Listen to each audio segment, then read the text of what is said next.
নমস্কার, কেমন আছেন সবাই? শম্পুস ফুড ব্লগে সবাইকে স্বাগত জানাই। আজকে সানডে, তো ভাবলাম সকাল থেকে ব্লগটা শুরু করি। লাল চা দিয়ে আজকে শুরু হয়ে গেছে ব্লগটা। হাজব্যান্ডকে দিয়ে এসেছি, তারপর আমিও একটা লাল চা নিয়ে চলে এসেছি। আমি অনেক দিন পরই লাল চাটা খেলাম, খুব একটা খাই না। তো যা হোক, সানডে আজকে ধীরে সুস্থে কাজ হবে। তো আমার চা খাওয়া হয়ে গিয়ে এবার আমি স্নান করে আগে সকালেই পুজোটা সেরে নিচ্ছি। এটা হচ্ছে সবথেকে বড় কাজ। তো আজকে দুপুর থেকে অম্বুবতী লেগে যাবে, তো সেরকমভাবে আর পুজো করা হবে না। তো পুজোটা করা হয়ে গিয়ে আমি একটু চিয়া সিড ভিজিয়ে রেখেছিলাম, সেটাও ভাবলাম আজকে একটু খেতে খেতে আপনাদের সাথে কথা বলি।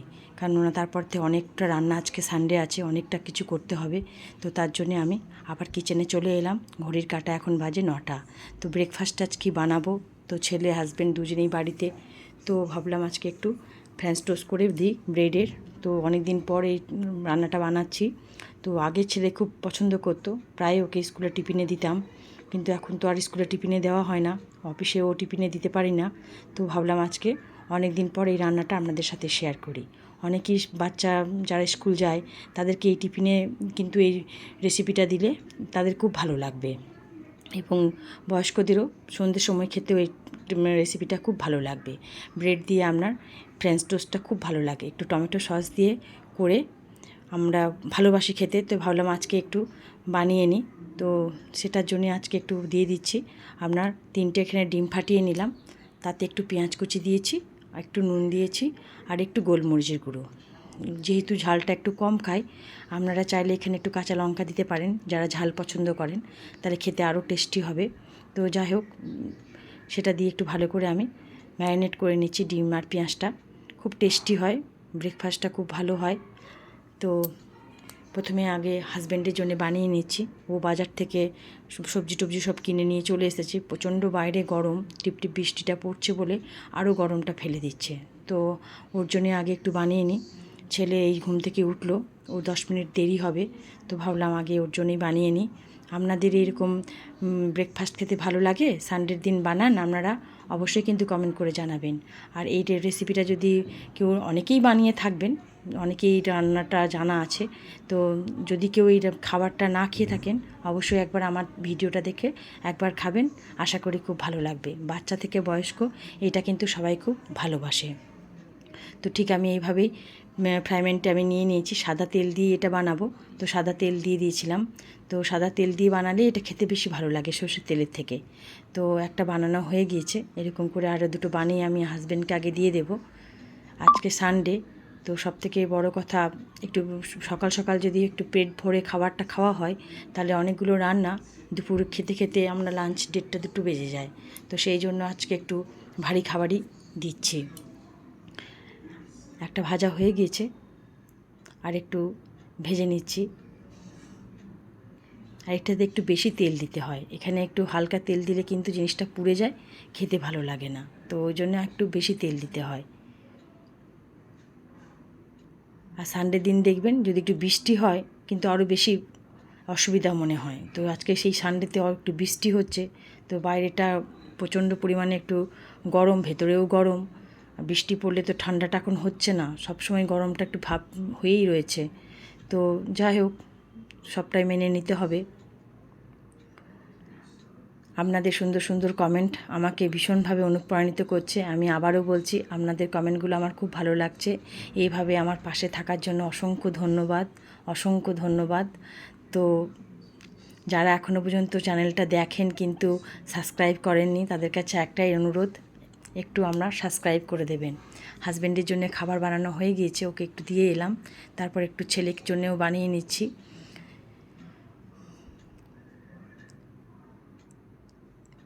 এরপর আমার জন্য একটু বানিয়ে নেব।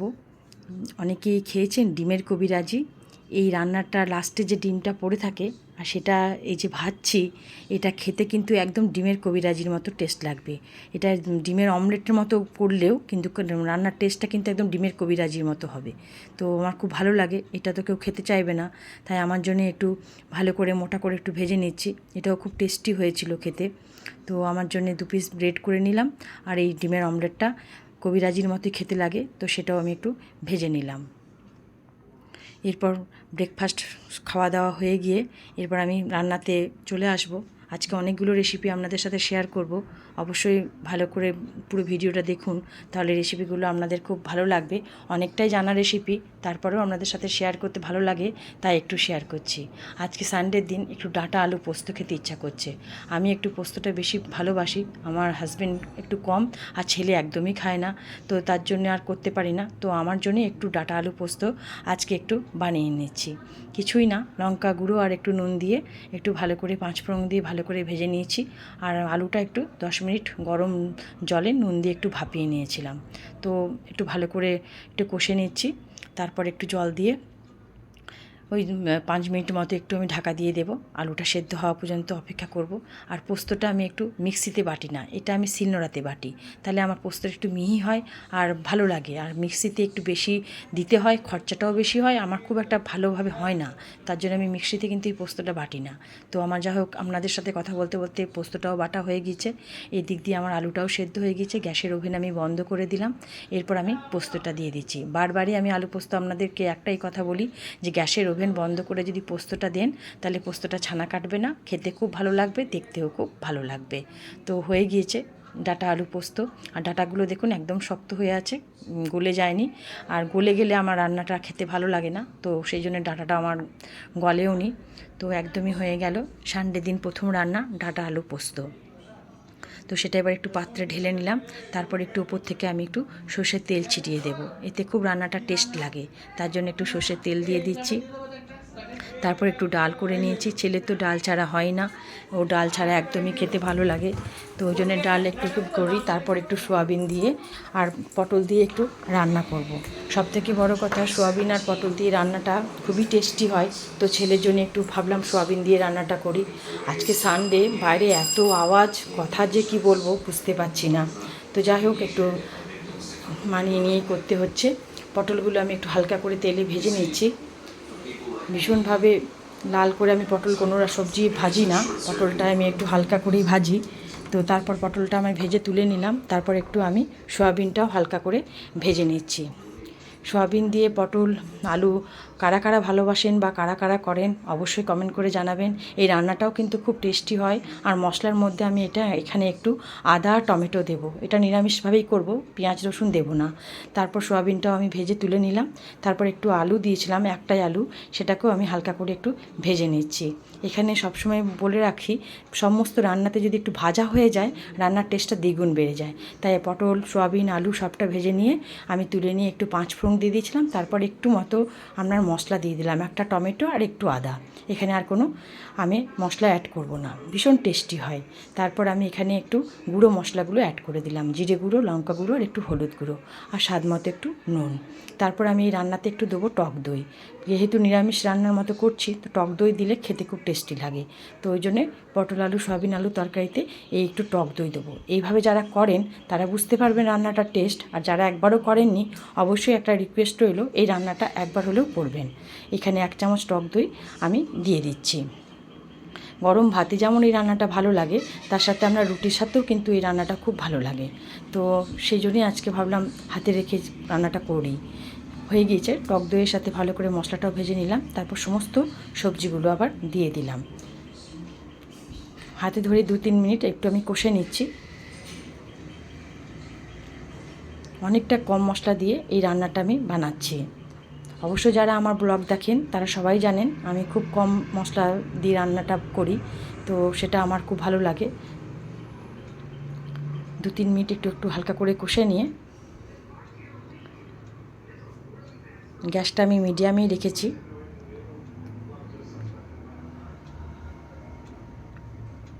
দু 3 মিনিট আমার কষানো হয়ে গিয়েছে, দেখুন মাখো মাখো বেশ সুন্দরভাবে রান্নার কালারটাও বেশ সুন্দর এসেছে।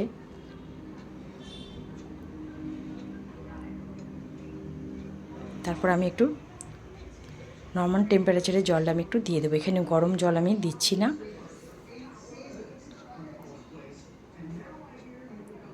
এটা একটু মাখো মাখো করব, বেশি জল দিলাম না। এবার 3 মিনিট আমি আলু পটলটা সেদ্ধ করার জন্য ঢাকা দিয়ে দেব। এদিক দিয়ে আমি একটু আমড়া কেটে রেখেছি, তো রবিবারের দিন একটু চাটনি টক না হলে ভালো লাগে না, তার জন্য একটু আমড়াকে একটু দুফাক করে পিস করে আমি একটু 5 ফোড়ন শুকনো লঙ্কা দিয়ে তেলে একটু মিষ্টি মিষ্টি টক টক একটু করব। তো এখন তো আমড়ার সিজন, আমড়াটা বেশ কচি পাওয়া যায়, 2 পিস করে করা যায়। তো সেটাই আমি করে নিচ্ছি। একটু নুন আর একটু মতো হলুদ দিয়ে আমি একটু হালকা জল দিলাম না, সরি, এখানে আমি মিষ্টির রস দিয়ে দিলাম। তো এখানে মিষ্টির রসটা আমার ছিল আনা, তো এখানে মিষ্টি রস দিয়েই বানাবো বলে মিষ্টি রস দিয়ে দিলাম। একদমই রেডি হয়ে গিয়েছে আমড়ার আচার। তার মধ্যে ভাজা মশলাটা আমার ছিল, সেটাও একটু দিয়ে দিলাম। এই আমড়ার আচার কেমন লাগে আপনাদের অবশ্যই কমেন্ট করে জানাবেন, আর আমার এই পদ্ধতিটা কেমন লাগলো সেটাও জানাবেন। আমি কিন্তু এখানে মিষ্টি রস দিয়েই বানিয়েছি, চিনি বা গুড় কিছু দিলাম না। এদিক দিয়ে তরকারিটাও আমার হয়ে গিয়েছে, আমার আলুও খুব সুন্দরভাবে সেদ্ধ হয়ে গিয়েছে। তরকারিটা আমি একটু মাখো মাখো করবো, যেহেতু ডাল করেছি তার জন্যে। এবার একটু স্বাদ মতো আমি চিনি দিয়ে দিলাম। এখানে চিনিটা তো রান্নার শেষে আমি দিই রান্নার ব্যালেন্স রাখার জন্য, তো সেটাও আমি দিয়ে দিলাম। সেটাও খুব সুন্দর হয়েছিল খেতে। এরপর নামার শেষে আমি এখানে একটু ঘি দিয়ে দিলাম। নিরামিষ রান্নাতে দেখবেন একটু ঘি দিলে রান্নার টেস্টটা ভালো লাগে, আর সোয়াবিনে একটু ঘি দিলে খুবই ভালো লাগে, তার জন্য আমি একটু ঘি দিয়ে দিলাম। একদমই রেডি হয়ে গেল সয়াবিন দিয়ে আলু দিয়ে পটলের একটা সবজি। রেসিপিটা কেমন লাগলো অবশ্যই কিন্তু কমেন্ট করে জানাবেন, ভালো লাগলে একটা লাইক কমেন্ট শেয়ার করবেন। এরপর আমি নিয়ে আসছি আর একটা রেসিপি, আপনারা ধৈর্য ধরে কিন্তু আমার ভিডিওগুলো দেখুন। একদমই রেডি হয়ে গিয়েছে আমড়ার আচার আর পটল আলুর তরকারি। তারপর আমি করব একটু চিংড়ি মাছ, ঠিক এই সাইজের একটু চিংড়ি মাছ আমি নিয়ে এসেছি। তো সেখানে আমার ভালো লাগে, ছেলে এই রান্নাটা খেতে খুবই ভালোবাসে। একবার দুবার করে খেলেও এইটাই বলে, মামি ওই রান্নাটা একটু বানাও না। তো তার জন্য বাবাকে বলে রেখেছিলাম যে একটু ভালো করে নিয়ে এসো, ছাড়িয়ে পরিষ্কার করে ওরা দেয়। তো চিংড়ি মাছের আজকে আমি এই রেসিপিটা করে দেখাচ্ছি। নারকেল ছাড়া চিংড়ি মাছের এই রেসিপিটা একবার যদি করেন, কেউ একবার খেয়ে চুপ থাকবেন না, তারা 2-3বারই খেতে চাইবেন। তাই অসম্ভব লাগে, সুন্দর লাগে এই রান্নাটা, আপনারা অবশ্যই একবার বানাবেন। তো আমি মাছটা একটু হালকা করে ভেজে নিচ্ছি, আর এদিক দিয়ে মশলার জন্যে একটু জিরে গুঁড়ো, একটু লঙ্কা গুঁড়ো আর একটু হলুদ ভালো করে আমি জল দিয়ে একটু পেস্ট করে নিচ্ছি। আমি যেভাবে করছি অবশ্যই একটু খেয়াল রাখুন, এইভাবে করলে আপনাদের রান্নার টেস্টটাও ঠিক এইভাবেই সুন্দর আসবে। তো মাছটা এখানে আমি খুব ডিপ ভাজবো না, চিংড়ি মাছ বেশি ভাজলেই শক্ত হয়ে যাবে, তার মধ্যে একটু ছোট ছোট আছে, তার জন্য আমি তুলে নেব। ঠিক এই পর্যায়ে মাছটা আমি ভাজলাম। অনেকেই বলে মালাইকারি নারকেল ছাড়া ভালো হয় না, কিন্তু নারকেল ছাড়াও যে এই মাছটা সুন্দর হয় সেটা না খেলে বুঝতে পারবেন না। তারপর আমি ওই তেলে একটু গোটা গরম মশলা দিয়ে দিলাম। মাছ ভাজলেই দেখবেন চিংড়ি মাছ কড়াইয়ে লেগে যায়, কিন্তু এই তেলটাতেই রান্নার টেস্ট আসে, এই জন্য তেলেই আমি এই রান্নাটা বানাচ্ছি। তারপর এখানে মশলার জন্য একটা পেঁয়াজ, একটু আদা, 4-5 কোয়া রসুন আর একটা টমেটো পেস্ট করে আমি দিয়ে দিলাম। এটাও একটু হাতে সময় নিয়ে করতে হবে, মশলাটা একটু ভালো করে কষতে হবে, মশলার কষার কাছে এই রান্নাটা সুন্দর হয়। তো মশলাটা একটু হাতে ভালো করে সময় নিয়ে কষতে লাগলাম। তারপরে গুঁড়ো মশলা যে পেস্ট করে রেখেছিলাম সেটা সব দিয়ে দিলাম। গ্যাসটা আমি হাইয়ে রেখেছি, একটু আঁচ দিয়ে দিলাম। তারপর আমি 2-3 মিনিট ভালো করে মশলাটা আমি নেড়ে যাব, যাতে একটু লেগে না যায়। তো রান্নাটা করতে করতে দেখুন মশলাটা যতক্ষণ তেল ছেড়ে আসবে ততক্ষণ পর্যন্ত আমি মশলাটা একটু কষে যাব। 2-3 মিনিট ভালো করে একটু কষে নিচ্ছি। এরপর এখানে আমি 1 চামচ টমেটো সস দিয়ে দিলাম। এই রান্নাটাতে অবশ্যই 1 চামচ টমেটো সস দেবেন। মাছের মাত্রা যদি ভালো বেশি থাকে তাহলে 2 চামচ দেবেন, আর এরকম মাছ থাকলে 1 চামচ দিলেও হবে, কিন্তু এখানে মাস্ট টমেটো সসটা দেবেন, তাহলে এই রান্নার টেস্টটা অনেকটা ভালো লাগবে। আর ভালো লাগলে একটা কমেন্ট করে কিন্তু জানাবেন এই রেসিপিটাও কেমন লাগলো আপনাদের। তো হয়ে গিয়েছে আমার মশলাটা ভালোভাবে কষানো হয়ে গিয়েছে। এরপর আমি একটু ওই মশলারই জলটা আমি দিয়ে দিলাম। এটা আমি খুব শুকনো করব না, একটু গ্রেভি রাখবো, তার জন্য আর একটু জল আমি দিয়ে দিলাম। এবার ভালো করে আমি রান্নাটা হতে দেব, তার জন্য সব মাছগুলো এবার আমি একটু দিয়ে দিচ্ছি। 2-3 মিনিট লাগবে আমার রান্নাটা এখনও হতে।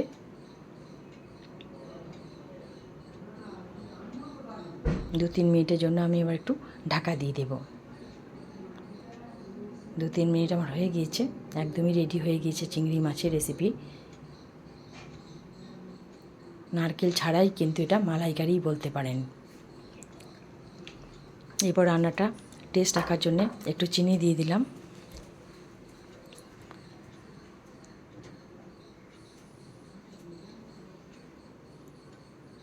এরপর আমি আপনাদের সার্ভ করে একটু দেখিয়ে দিচ্ছি। রান্নার কালারটা কত সুন্দর এসেছে দেখুন। আপনাদের কেমন লাগলো অবশ্যই কমেন্ট করে জানাবেন। একদমই রেডি হয়ে গিয়েছে চিংড়ি মাছের মালাইকারি। তারপর একটু 3 পিস মাছ ছিল, সেটাও ভেজে নিলাম। সানডের দিন লাঞ্চ রেডি করব।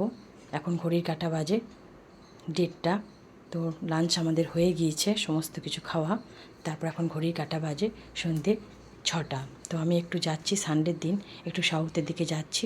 তো রঙ্গলি গিয়েছিলাম, একটু পুজোর কালেকশন কি এসেছে দেখতে। তো নিলাম, দুটো ড্রেস পছন্দ হয়ে গিয়েছিল। তারপরে একটু ফুচকা মন চাইছে, বাইরে গেলেই একটু ফুচকা মন চায়। তো এখানে খুব ভালো ফুচকা বসে গড়িয়াহাটে। তো সেখানে আমি ফুচকাটা নিয়ে নিলাম। তো হাজব্যান্ড খেলো না, আমিই খেলাম। এটা আপনার গড়িয়াহাট ট্যাঙ্গুলার পার্ক, এখানে রঙ্গলি যে ওখানে আমি এলাম ট্যাঙ্গুলার পার্ক। তারপর আমার ফুচকা খাওয়া হয়ে গেল, বাড়ির দিকে রওনা দিচ্ছি। একদমই বাড়ি পার্কে এসে বসে গেছি। রেসিপিটা কেমন লাগলো, ব্লগটা কেমন লাগলো অবশ্যই